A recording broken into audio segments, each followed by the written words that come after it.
মাথায় ঢুকছে না ব্রেড আর চায়ের আবিষ্কার কে করেছিল? রোজ সকালে এসব খাওয়া যেন সবার জন্য কম্পালসারি হয়ে গেছে। আরে এ তো রাগ করলো। চায়ে চিনি বেশি হয়ে গেছে রে বাবা। চায়ের সাথে ব্রেড না খেলে মজাটাই মাটি। মুখের ক্রাশ যে কেড়ে নেয় তার মুখে ছাই পড়ুক। দেখ, এটা হলো আমার মাস্টার প্ল্যান, যে বাড়ির চারদিকে 10 পা ঘুরতে পারবে রিমোট তার। আরে কিন্তু তোর ছবি আমি এখানে কেন এঁকেছি? আরেকবার দয়া করে বোঝাও, কিছুই বুঝলাম না। আরে তুইও না অগি, দেখ শ্যামবাজারে শশীবাবু সকালবেলা সাইকেল জোরে 7 সকালে সরসরিয়ে শশা খেয়ে স্বর্গে গেলেন, বুঝেছিস? হ্যাঁ দাদা, বুঝে গেছি। এমন বেসুরো গান গাইলো যে নাচ করার ইচ্ছেটাই চলে গেল রে বাবা। খুঁজেছি তোকে রাত বেরাতে, গিটার বাজায় নিজের হাতে। আরে এই লেজটা দেখে চেনা চেনা লাগছে, এ তো অগি।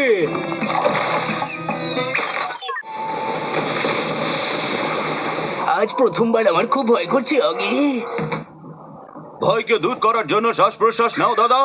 আমার কি খেয়ে দিয়ে কোনো কাজ নেই? এই করে যাবো সারাদিন ধরে। কিন্তু তুমি যাচ্ছটা কোথায়? এক কাজ কর, এই ছাতার কোয়ালিটি চেক করে আয়। না, আমি যাব না। আমার রিমোট চাই দাদা, তোমার পরিশ্রম বৃথা যেতে পারে না। বন্ধ কর নাটক, এই রিমোটটা আমি চুরি করেছিলাম। আরে ওভার অ্যাক্টিং করছিস কেন? তাড়াতাড়ি গিয়ে ঠান্ডা জল নিয়ে আয়, আমি হাত ধুয়ে এটার অপারেশন করব। কিন্তু দাদা, তোমার ঠান্ডা জলই কেন চাই অপারেশনের জন্য? এটা ডক্টরের ব্যক্তিগত ব্যাপার। মগন, ছোটবেলা থেকে আজ অব্দি এই খেলাটা যখনই খেলেছি হেরে গেছি আমি, কিন্তু আজ আমি জিতে দেখাবো। আরে বাহ, আমি তো জিতে গেছি। এত অপমানিত আমি আজ অব্দি হইনি। আমি জিতে গেছি, মানে আজ থেকে আমি তোর বস। তুই খেলায় জেত বা হার, বস আমি থাকবো। 500 বছর পুরনো জমিতে যদি একদিনের মধ্যে কোনো গাছ না গজাতে পারি, নিজের নাম বদলে দেব। মনে হচ্ছে এর পিঠ চুল করছে, আজ এর চামড়া তুলে নেব। আমার নাকে আঙুল করছিস স্যার? বাঁ হাতে খেলতো সৌরভ, ডান হাতে সচিন। এই বস্তুর বয়স তো অনেক প্রাচীন। আমি তোর কিছু হতে দেব না আমার টিভি। এবার তুই ওটাকে ভুলে যা। ভাগ্য ভালো যে আমি তোকে বাঁচিয়ে নিয়েছি। এটা আবার কি? এটাকে বলে বড় বিপদ। এটা হিট মুভির থেকে বড় হিট সিন রে বাবা। ছগন কত স্লো হাঁটিস, তাড়াতাড়ি তো পা চালা। তাড়াতাড়ি তো হাঁটছি রে বাবা। এটা তো বেশ দারুণ। এই ষাঁড়, এটা তো ষাঁড়ের পায়ের ছাপ। পালাই রে বাবা। আরে কত স্লো দৌড়চ্ছিস, স্পিড বাড়া না।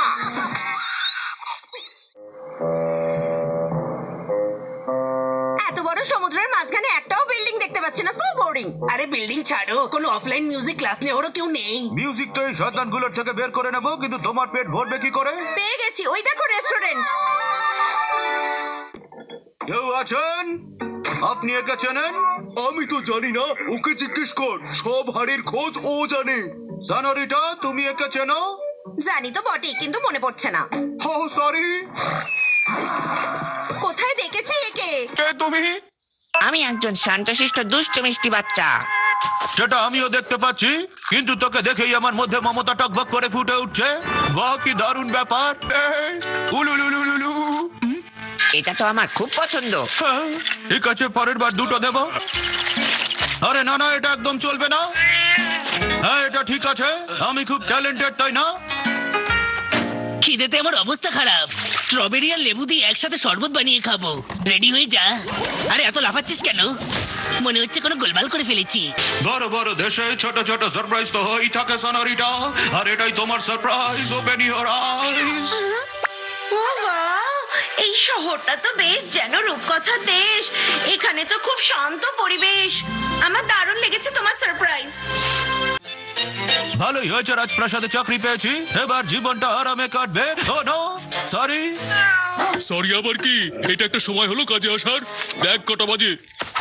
এই নে তোর আজকের কাজের লিস্ট। সব কাজ যেন সময়ে শেষ হয়। হয়ে যাবে স্যার, দাও টাইমেই। ঘটনাস্থলে পরিষ্কার দেখা যাচ্ছে মগন একটুর জন্য হেরেছে। নাও, দিন দিচ্ছে বলো। আমায় আরাম করে শোয়ার জন্য লাক্সারি বেড এনে দে। লাক্সারি বেড হাজির হোক। আরে তুই তো দেখছি সত্যিকারের জিন। Thank you.